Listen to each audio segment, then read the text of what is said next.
Вячеслав Битаров встретился с медиками из Москвы. 2 недели назад они прибыли в республику, чтобы помочь северостинским коллегам. Сегодня специалисты покидают республику. Глава поблагодарил их за оказанную помощь, вручил благодарственные письма и памятные подарки. Вячеслав Битаров также выразил надежду на дальнейшее взаимодействие. Кто выстоял, они действительно заслуживают. Какую работу проделали вы и ваши коллеги по всему миру, спасая граждан.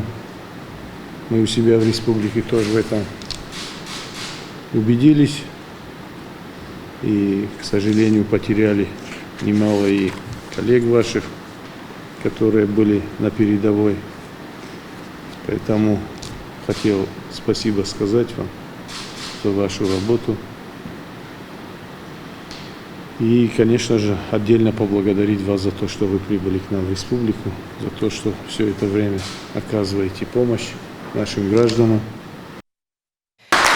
По словам московских специалистов, эпидемия в республике идет на спад. Однако говорить о полной стабилизации пока рано. По прогнозам медучреждения смогут вернуться в штатный режим работы через 2-3 недели.